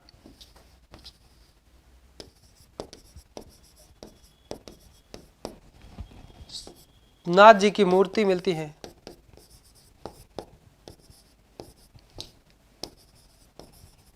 मूर्ति मिलती है और उसको वृंदावन में स्थापित करके, वृंदावन में क्या करते हैं? स्थापित करते हैं, स्थापित करते हैं और एक संप्रदाय की स्थापना करते हैं। संप्रदाय की स्थापना की करते हैं और इस संप्रदाय की स्थापना की थी। किस संप्रदाय की थी? वल्लभ संप्रदाय की। किसने की थी? वल्लभाचार्य ने, है ना। आगे उसके बाद में हम बात करें तो जो विठलनाथ इनका जो पुत्र था उनके बारे में अगर बात करें तो वल्लभाचार्य जी ने जो कि अपने पुत्र विठलनाथ जिन्होंने है जो कि सूरदास, सूरदास कौन था? जिन्होंने है जो कि वल्लभाचार्य के बाद में, यानी जब वल्लभाचार्य जी आपके 100 बात कर सकते हैं 100 वर्ष पूरे हो जाते हैं, तो इनका जो पुत्र था विठलनाथ, वो क्या करते हैं, इस संप्रदाय को है जो कि आगे बढ़ाते हैं। और इनके बारे में अगर बात करें तो ये समकालीन किसके था? अकबर का समकालीन था विठलनाथ। तो आगे लिखते हैं यहाँ पे,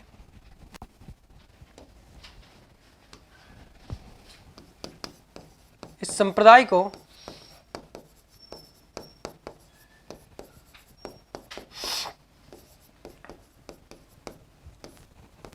वल्लभाचार्य जी के बाद, वल्लभाचार्य के बाद उनका पुत्र कौन था? विठलनाथ व गोपीनाथ था ना। तो विठलनाथ क्या करता है, इस संप्रदाय को आगे बढ़ाता है। उनका पुत्र विठलनाथ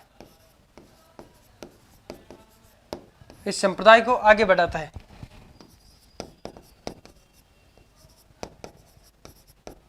संप्रदाय को आगे बढ़ाता है। विठलनाथ की अगर बात करें तो ये किसका समकालीन था? ये अकबर का समकालीन था, अकबर का समकालीन था। विठलनाथ ये किसके समकालीन थे? अकबर के समकालीन माने जाते हैं। तो उसके बाद में अगर हम बात करें तो अकबर ने इसको 2 जागीर भी प्राप्त की है, जो कि प्रदान की थी। कौन कौन से? एक तो आपके गोकुल व जत्तीपुर, जो कि आपके कहाँ पे पड़ता है? यूपी के अंदर। तो 2 जागीरें भी है जो किसको दी थी, तो ये भी लिख लीजिए। विठलनाथ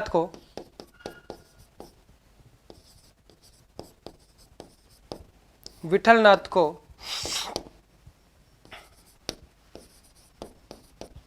अकबर ने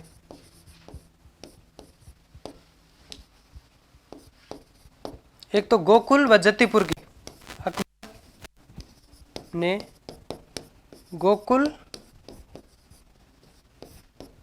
व जत्तीपुरा की 2 जागीरें प्रदान की थी, 2 जागीरें प्रदान की थी। किसने की थी? अकबर ने। क्योंकि ये अकबर का समकालीन अब माना जाता है, इससे ये पता चलता है कि भाई ये अकबर का समकालीन था। तो उन्होंने है जो कि 2 जागीरें इनको प्रदान की थी। किनको की थी? विठलनाथ को। विठलनाथ है जो कि कौन था? विठलनाथ है जो कि हम बात कर सकते हैं वल्लभाचार्य जी का है जो कि पुत्र था। तो उसके बाद में हम यहाँ पे बात करें तो अकबर के समकालीन अगर बात करें तो विठलनाथ है जो कि उनके समकालीन था, उनको है जो कि 2 जागीरें दी गई। और उनका एक जो भाई और था जिसका नाम क्या था? गोपीनाथ। विठलनाथ का एक ग्रंथ भी है जिसका नाम है आपके 84 वैष्णवों की वार्ता। तो ये भी लिख लीजिए। विठलनाथ जी का एक ग्रंथ है, इनका ग्रंथ 84 वैष्णवों की वार्ता।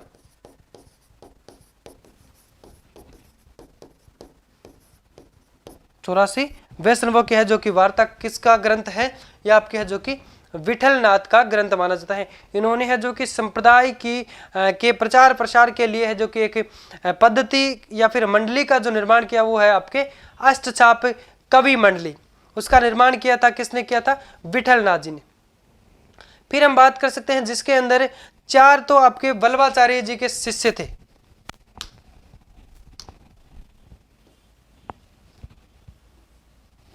विठलनाथ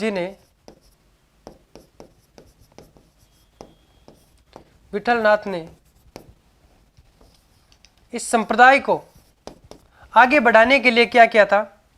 एक बात करें तो एक पद्धति बनाई, एक मंडली का निर्माण किया, कवि मंडली जिसको हम कह सकते हैं। तो उसमें 4 शिष्य तो थे विठलनाथ के,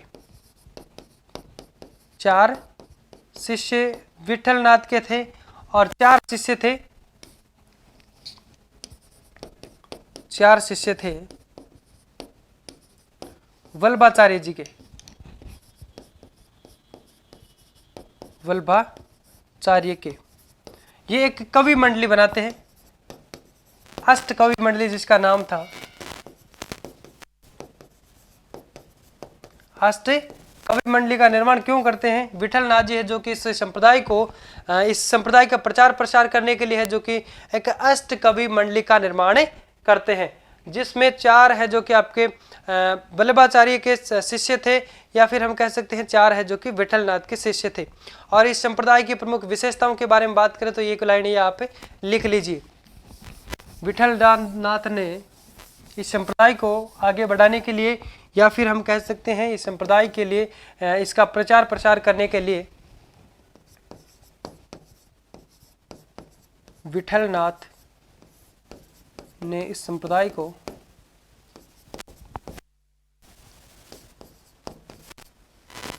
को आगे बढ़ाने, या फिर ऐसे लिखे प्रचार प्रसार करने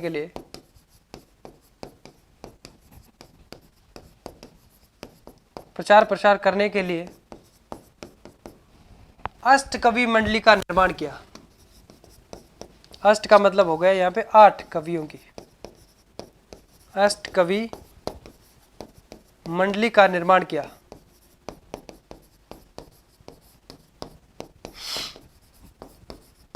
अष्ट कवि मंडली का निर्माण किया जिसमें 4 किसके थे? 4 वल्लभाचार्य के।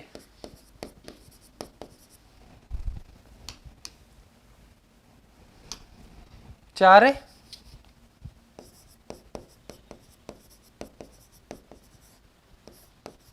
वल्लभाचार्य के, वह 4 किसके थे?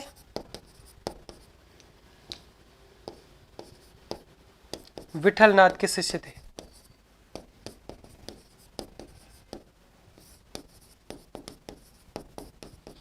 चार विठल नाथ के शिष्य थे। अब लिखिए इस संप्रदाय की प्रमुख विशेषताएं। इस संप्रदाय की प्रमुख विशेषताएं।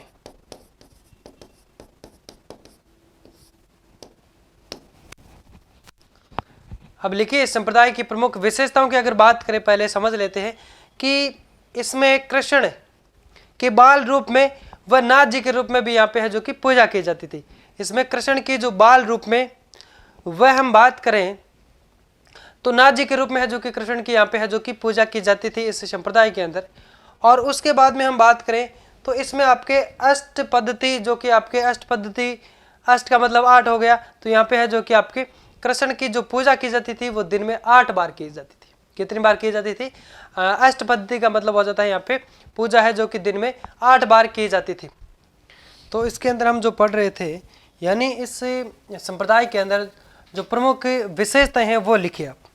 इस संप्रदाय की प्रमुख विशेषताएं अगर लिखें तो जो हम लोगों ने पढ़ी है, तो कि इसमें जो कृष्ण के बाल रूप की पूजा की जाती है और कृष्ण के है जो कि नाथ के रूप में भी पूजा की जाती है।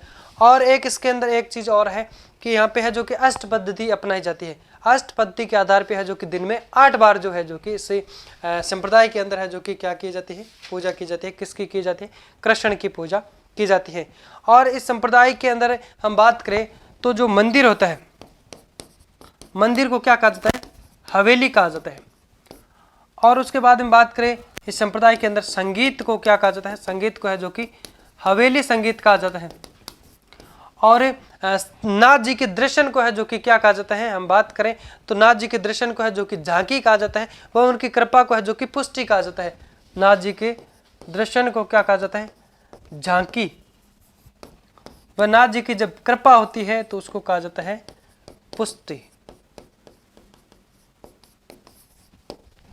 और उसके बाद में अगर हम समझने की कोशिश करें तो इस संप्रदाय के अंदर, यानी इस संप्रदाय को है जो कि एक नया नाम और भी है, पुष्टि मार्गीय संप्रदाय भी इसे कहा जाता है। पुष्टि मार्गीय संप्रदाय। और वल्लभाचार्य जी का एक जो हम बात करें शिष्य था जिसका नाम है सूरदास। क्या है? सूरदास, जो कि कौन थे? वल्लभाचार्य जी के शिष्य थे। सूरदास जी को है जो कि पुष्टि मार्गीय जहाज कहा जाता है। इस संप्रदाय को पुष्टि मार्गीय कहा जाता है, बल्कि जो सूरदास जी था वो आपके वल्लभाचार्य जी के शिष्य था, उनका जो कि पुष्टि मार्गीय जहाज भी कहा जाता है। और इस संप्रदाय का एक वाक्य है, इस संप्रदाय का एक वाक्य है, श्री कृष्णम शरणम गमः। क्या है? श्री कृष्णम शरणम गमः। चलो लिख लेते हैं सभी को। साथ साथ नोट्स बनाते रहना। इस संप्रदाय में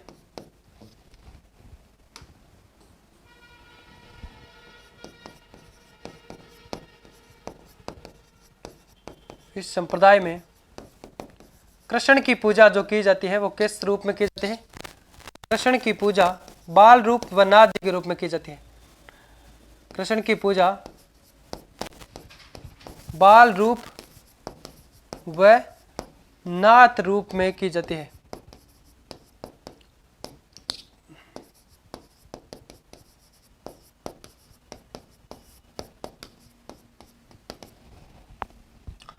इस संप्रदाय में कृष्ण की है जो कि पूजा कृष्ण की बाल रूप व नाथ रूप में है जो कि पूजा की जाती है। इसे लिखो, पूजा की जाती है। और इसके अंदर अष्ट पद्धति जो अपनाई जाती है इस संप्रदाय में,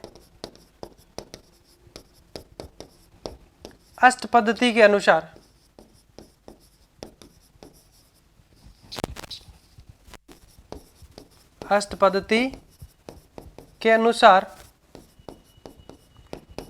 भगवान श्री कृष्ण की या फिर हम बात करें तो कितने दिन में है जो कि कितनी बार पूजा की जाती है? यानी दिन में 8 बार पूजा की जाती है। 8 बार पूजा की जाती है। अष्ट पद्धति का मतलब हो जाता है 8 बार। तो उनके अनुसार है जो कि इस संप्रदाय के अंदर है जो कि दिन में 8 बार पूजा की जाती है। उसके बाद में हम बात कर सकते हैं इस संप्रदाय के अंदर, इसे संप्रदाय में मंदिर को क्या कहा जाता है? मंदिर को हवेली कहा जाता है। क्या कहा जाता है? मंदिर को हवेली कहा जाता है। और संगीत को क्या कहा जाता है? संगीत को कहा जाता है हवेली संगीत। हवेली संगीत।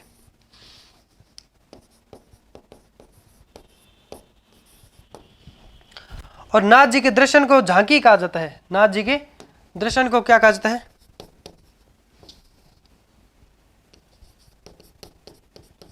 और नाथ जी के दर्शन को झांकी कहा जाता है।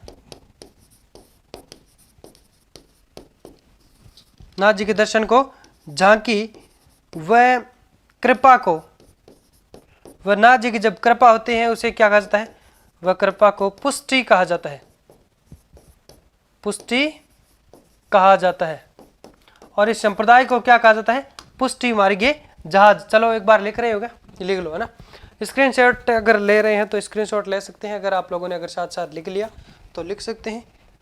उसके बाद में आगे पढ़ते हैं। यानी इस संप्रदाय को है जो कि पुष्टि मार्गीय जहाज भी कहा जाता है। और जो सूरदास जी है यानी वल्लभाचार्य जी के जो शिष्य थे इस संप्रदाय के, आपके जो प्रवर्तक माने जाते हैं, उनके शिष्य थे सूरदास जी, उनको है जो कि पुष्टि मार्गीय जहाज कहा जाता है। और इस संप्रदाय को पुष्टि मार्गीय संप्रदाय कहा जाता है। और इस संप्रदाय की अगर बात करें तो इसमें जो प्रमुख वाक्य है वो आपका श्री कृष्णम शरणम गमः है। कौन सा है? श्री कृष्णम शरणम गमः है। क्योंकि यहाँ पे है जो कि कृष्ण की पूजा की जाती है। किसके रूप में? बाल रूप व नाथ के रूप में है जो कि कृष्ण की पूजा की जाती है।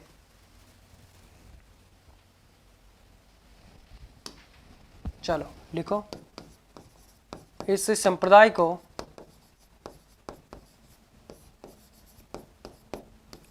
पुष्टि मार्गीय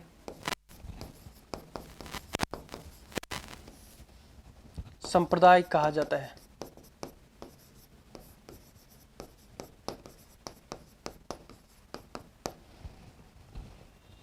और सूरदास कौन थे? और सूरदास कौन थे? वल्लभाचार्य। कोष्टक में लिखो वल्लभाचार्य। वल्लभाचार्य के पुत्र सूरदास को वल्लभाचार्य के पुत्र थे सूरदास को क्या कहा जाता है? पुष्टि मार्गीय जहाज कहा जाता है। पुष्टि मार्गीय जहाज किसे कहा जाता है? सूरदास को। और वैसे अगर पुष्टि किसे कहा जाता है हम बात करें तो नाथ जी की कृपा को है जो कि पुष्टि कहा जाता है। और नाथ जी के दर्शन को क्या कहा जाता है? नाथ जी के दर्शन की अगर बात करें तो क्या कहा जाता है? झांकी कहा जाता है। और नाथ जी का जो मंदिर होता है उसे हवेली कहा जाता है। और नाथ जी का जो संगीत वहां पे जो गाया जाता है उसे क्या कहा जाता है? हवेली संगीत कहा जाता है। पुष्टि मार्गीय जहाज है जो कि संप्रदाय के जो प्रवर्तक है उनका जो शिष्य है सूरदास, उनको पुष्टि मार्गीय जहाज कहा जाता है, जहाज कहा जाता है। ठीक है, समझ में आ गए यहाँ पे। और एक जो इसका प्रमुख वाक्य है वो कौन सा है? श्री कृष्णम शरणम गम है, ये भी लिखो। इस संप्रदाय का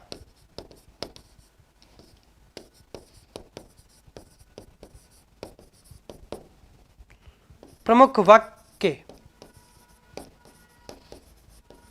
क्या है? श्री कृष्णम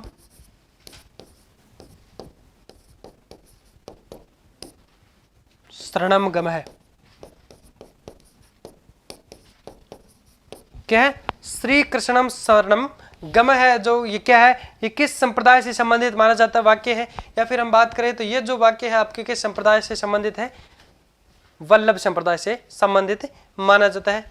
और उसके बाद में इस संप्रदाय के बारे में और भी जब हम विशेषताओं के बारे में पढ़े तो इसमें जो कृष्ण मंदिर जो थे, जो कृष्ण का मंदिर होता है उसके पीछे जो क्या करते हैं, उसमें जो मूर्ति होती है कृष्ण की, या फिर हम कह सकते हैं नाथ जी की जो मूर्ति बनाई जाती है, उस मूर्ति के पीछे, कृष्ण मंदिर में जो मूर्तियों के पीछे दीवार होती है उस पर क्या करते हैं? कपड़ा लटका कर उस पर भगवान कृष्ण से संबंधित चित्र बनाए जाते हैं, उसे क्या कहा जाता है? पिछवाई। तो ये बहुत इंपॉर्टेंट एक टॉपिक हम कह सकते हैं, एक बात हम कह सकते हैं। तो इसको थोड़ा सा ध्यान में रखना है और नोट करके लिखना है इसको, इम्पोर्टेंट।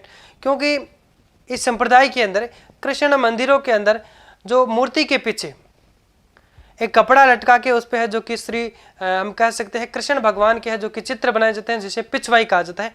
और पिछले सेकंड ग्रेड 2023 के अंदर है जो कि आपके जीके के पेपर के अंदर आया भी है कि पिछवाई क्या है।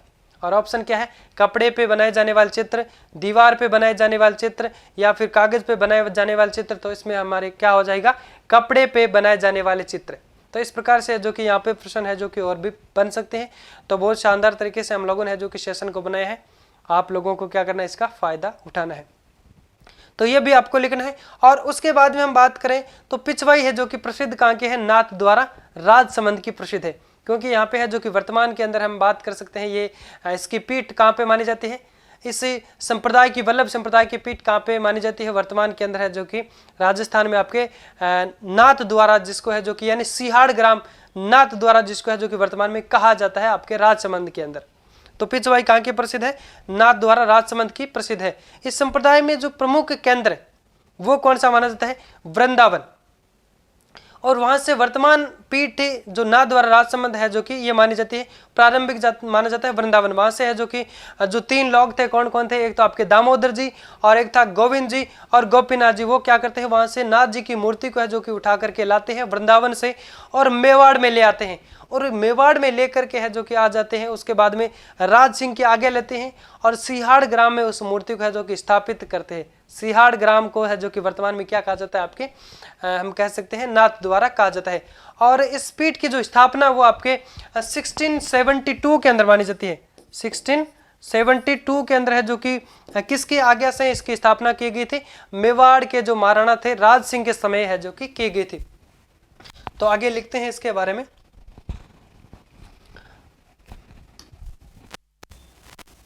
इस संप्रदाय में मंदिरों के जो,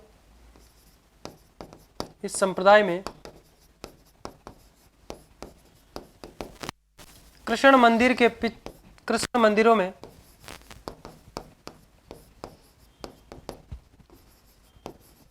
मूर्ति के पीछे,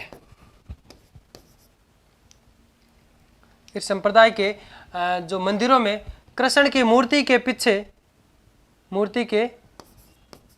पीछे एक कपड़ा लटकाकर, एक कपड़ा लटकाकर उस पर भगवान श्री कृष्ण, भगवान कृष्ण से संबंधित क्या किए जाते हैं? भगवान कृष्ण से संबंधित चित्र बनाए जाते हैं, चित्र बनाए जाते हैं, जिसे क्या कहा जाता है? जिसे क्या कहा जाता है? पिछवाई कहा जाता है। अब जब मूर्ति के पीछे बना है तो क्या हो जाएगा? पिछवाई कहा जाता है। तो नोट लगा के लिखना इसको, पिछवाई कहा जाता है। पिछवाई कहाँ की प्रसिद्ध है? पिछवाई कहाँ की प्रसिद्ध है? नाथ द्वारा की। पिछवाई नाथ द्वारा कहाँ पे है? राजसमंद की प्रसिद्ध है। पिछवाई कहाँ की प्रसिद्ध है? नाथ द्वारा राजसमंद की है, जो कि प्रसिद्ध मानी जाती है। और इस संप्रदाय की अगर बात करें तो इसका जो प्रारंभिक केंद्र है वो वृंदावन माना जाता है, और वर्तमान केंद्र है जो कि वर्तमान पीठ के रूप में अगर आप कहें तो वो आपके है नाथ। ये लिखे इस संप्रदाय का। फिर हमारा एक और बच जाएगा संप्रदाय, हम बात करें रामानुजी। रामानुजी संप्रदाय के बारे में आज के सेशन में हम पढ़ लेंगे। तो अब हम बात करें इस संप्रदाय के अंदर, इस संप्रदाय का प्रारंभिक केंद्र कौन सा माना जाता है? वृंदावन।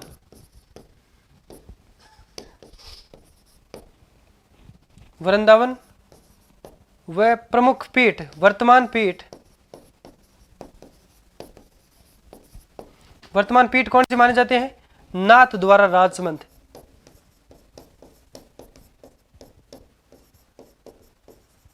कौन से माने जाते हैं? नाथ द्वारा राजसमंद, सिहाड़ ग्राम।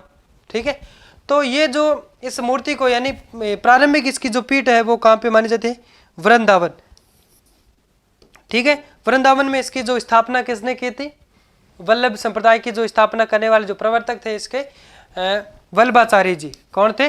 वल्लभाचार्य जी है, जो कि जिन्होंने गोवर्धन पर्वत पे है जो कि नाथ जी की मूर्ति मिलती है, और वहाँ पे है जो कि क्या करते हैं? ये वृंदावन में जाकर के है जो कि उस मूर्ति की क्या करते हैं? स्थापना करते हैं, और वल्लभ संप्रदाय की है जो कि एक पीठ हम कहें या फिर इसका जो प्रारंभ वहाँ से है जो कि संप्रदाय को वहाँ पे चालू करते हैं।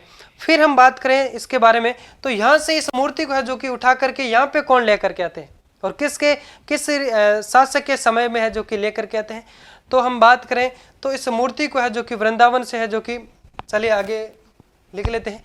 वृंदावन से इस मूर्ति को है जो कि एक तो आपके दामोदर जी, गोविंद जी व गोपीनाथ जी, ये तीन लोग हैं जो कि क्या करते हैं? नाथ जी की मूर्ति को है जो कि वृंदावन से उठा करके लाते हैं, मेवाड़ में ले आते हैं। राज सिंह के आज्ञा से है जो कि सिहाड़ ग्राम के अंदर है जो कि इसको स्थापित करते हैं।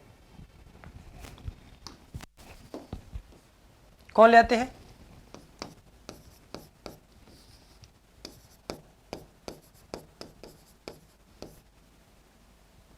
दामोदर जी, गोविंद जी,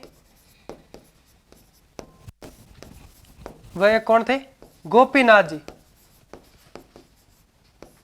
ये तीनों क्या करते हैं? नाथ जी की मूर्ति को,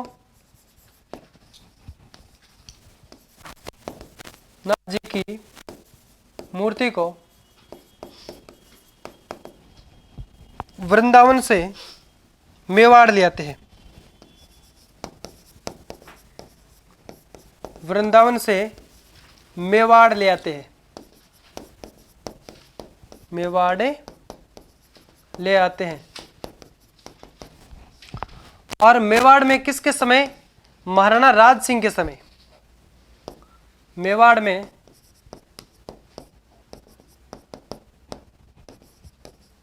महाराणा राज सिंह की आज्ञा से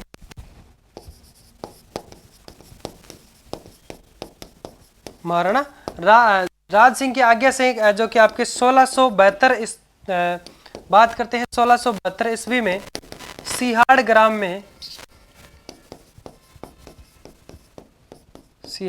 में स्थापित कर देते हैं।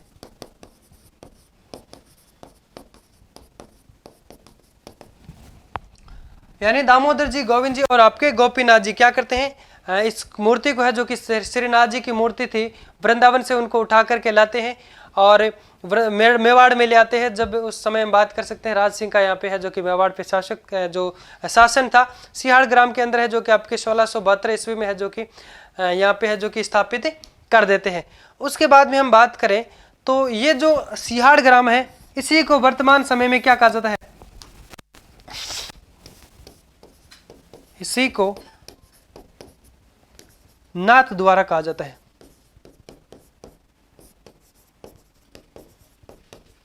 इसी को यानी नाथ जी की यहाँ पे मूर्ति है, वल्लभ संप्रदाय के जो नाथ जी की मूर्ति यहाँ पे है, इसलिए इसको है जो कि क्या, नाथ द्वारा कहा जाने लगा। उसके बाद में हम आगे पढ़ते हैं तो मेवाड़ से पहले यानी इस संप्रदाय के जो प्रमुख कई सारे जो मंदिर हैं उनके बारे में भी हम थोड़ा सा पढ़ लेते हैं। तो सबसे पहले जो मेवाड़ यहाँ पे लेके आए थे, वृंदावन से इस मूर्ति को है जो कि कहाँ पे लेके आए, मेवाड़। मेवाड़ से पहले जो कि सीधा मेवाड़ ये नहीं लेके आए थे, पहले आपके हम बात कर सकते हैं कुछ टाइम इसको है जो कि मारवाड़ के अंदर भी इस मूर्ति को रखा गया था।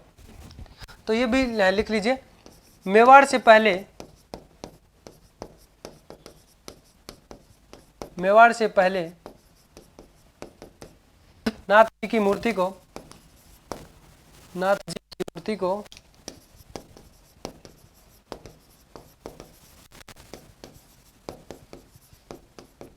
नाथ जी की मूर्ति को मारवाड़ में भी रखा गया था, मारवाड़ में भी रखा गया था। और अब हम क्या करते हैं, इनके जो प्रमुख मंदिर है वो कितने मंदिर है, 7 प्रमुख मंदिर इनके माने जाते हैं। इस संप्रदाय से प्रमुख है जो कि मंदिर है वो आपके 7 है। एक तो आपका नाथ द्वारा विठल नाथ मंदिर जो कि आपके नाथ द्वारा के अंदर है, और 2 आपके जो कि कामा भरतपुर के अंदर भी है। उन्हीं सभी के बारे में कर लेते हैं। इस संप्रदाय के, इसे संप्रदाय के प्रमुख मंदिर, इसे संप्रदाय के प्रमुख मंदिर 1 नंबर लगा के लिखो आप, नाथ द्वारा विठल नाथ मंदिर।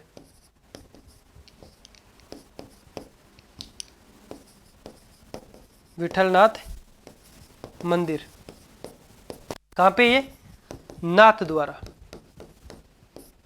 कहाँ पे है, नाथ द्वारा। और 2 नंबर पे अब अगर इन सभी के बारे में अगर हम बात करें तो 2 आपके एक तो कामा भरतपुर के अंदर, एक तो गोकुलनाथ मंदिर हो जाएगा कामा भरतपुर के अंदर, एक मदन मोहन मंदिर भी आपके कामा भरतपुर के अंदर है, और एक द्वारिकाधीश मंदिर जो कि आपके काकरोली के अंदर है, और एक आपका कौन सा रह जाएगा, मयूराधीश मंदिर। एक तो है द्वारिकाधीश मंदिर कांकरोली, और मयूराधीश मंदिर है जो कि आपके कोटा के अंदर है। लिखे,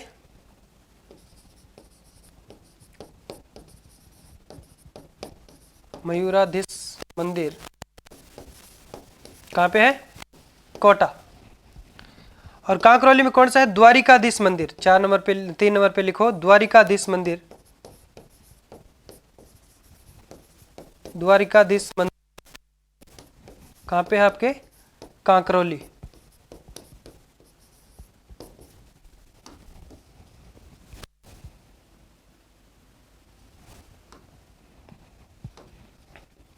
और 4 नंबर पे अगर हम बात करें तो आपका गोकुलनाथ मंदिर व मदन मोहन मंदिर।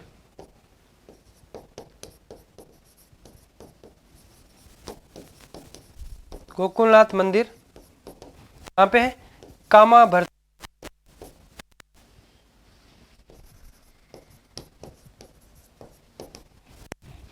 5 पे लिखो मदन मोहन मंदिर।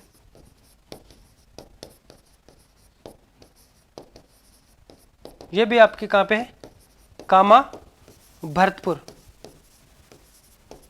एक गोकुलनाथ मंदिर और भी है, वो आपके यूपी के अंदर है। कहाँ पे है, गोकुल यूपी के अंदर। एक और लिखो, कितने 5 हो गए ना।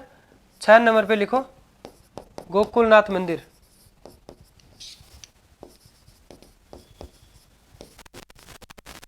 गोकुलनाथ मंदिर ये कहाँ पे है, गोकुल यूपी में। ये कहाँ पे है? गोकुलनाथ मंदिर दो है, एक तो आपका गोकुलनाथ मंदिर यूपी के अंदर है, गोकुल यूपी के अंदर, एक आपके है जो कि कामा भरतपुर के अंदर है, और उसके बाद में है जो कि एक आपका रह जाता है कौन सा है, बालकृष्ण मंदिर है ना, बालकृष्ण मंदिर जो कि आपके सूरत गुजरात के अंदर। एक और लिख देते हैं, बालकृष्ण मंदिर।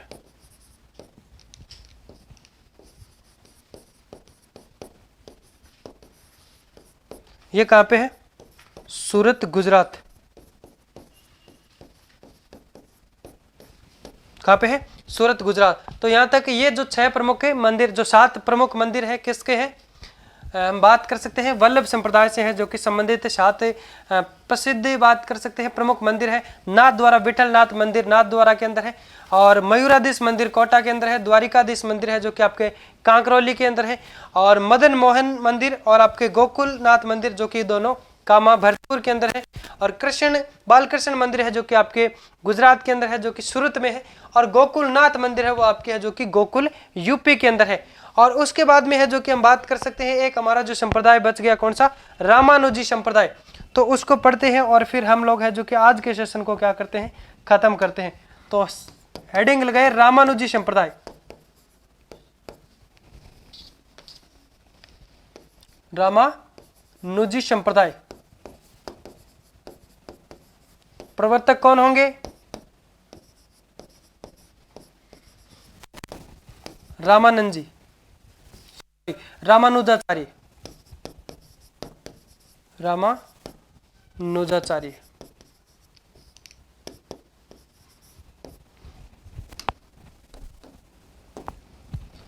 इनका दर्शन क्या था? दर्शन की बात करें तो रामानुजाचार्य का दर्शन क्या था?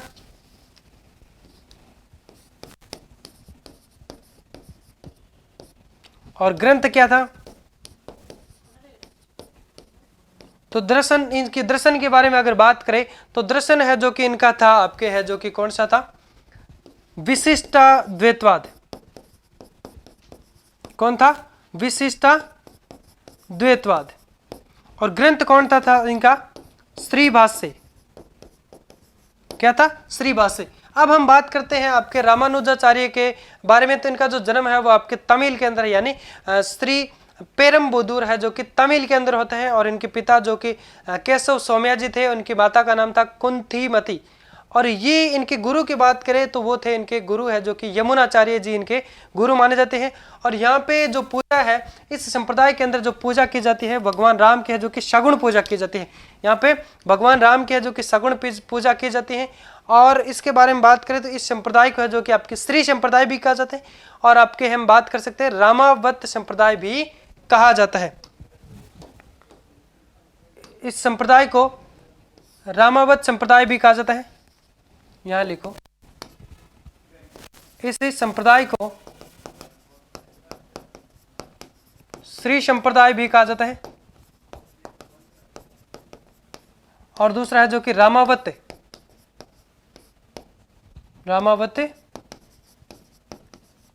संप्रदाय भी कहा जाता है। ठीक है। और इसके जो दर्शन है वो रामानुजाचार्य जी के जो दर्शन है वो विशिष्टाद्वैतवाद है, स्त्री भाष्य है जो कि क्या है, इनका एक ग्रंथ माना जाता है। और इनका जन्म है जो कि पेरम्बुदूर तमिल में होता है। इनके पिताजी का नाम है जो कि केशव सोमया जी है। जन्म की बात करें कहां पे होता है? श्री पेरम्बुदूर।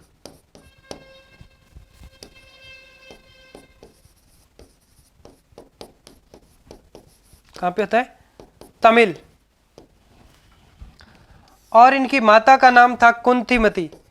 पिताजी की बात करें, पिताजी का नाम था केशव सोमयाजी। केशव सोमयाजी। माता का नाम बात करें तो इनकी माता का नाम था कुंथीमती। क्या था? इनकी माता का नाम था कुंथीमती। और गुरु का नाम की बात करें तो यमुनाचार्य जी है जो कि इनके गुरु थे। इनके गुरु कौन थे? यमुनाचार्य। यमुनाचार्य है जो कि इनके गुरु माने जाते हैं। और इसके बाद में है जो कि साथियों मैं आशा करता हूं कि इस संप्रदाय की जो प्रधान पीठ है वो आपके गलताजी जयपुर के अंदर है। कहाँ पे?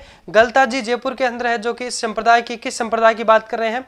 रामानुजी संप्रदाय, जिसके प्रवर्तक की बात करें रामानुजाचार्य है, जो कि इसके प्रवर्तक कहलाते हैं, जिसका ग्रंथ है श्रीवासी। और उनका दर्शन की बात करें तो वो आपके विशिष्ट द्वैतवाद।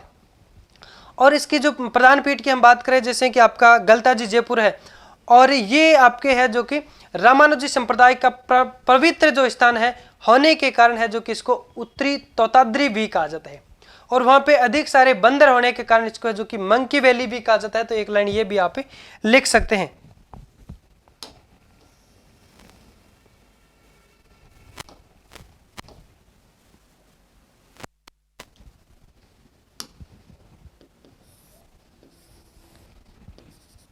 इस संप्रदाय की प्रधान पीठ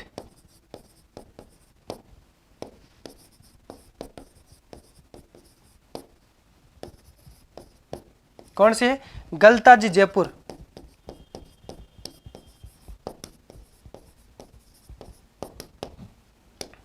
ये जो स्थान है ये रामानुजी का या फिर हम कह सकते हैं रामानुजी का पवित्र स्थान होने के कारण, पवित्र स्थान होने से इसे उत्तरी तोताद्री, इसे उत्तरी तोताद्री भी कहा जाता है।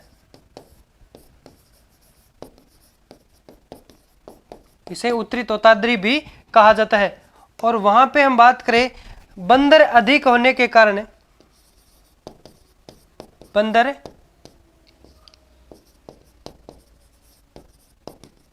अधिक होने के कारण इसे मंकी वैली भी कहा जाता है। इसे मंकी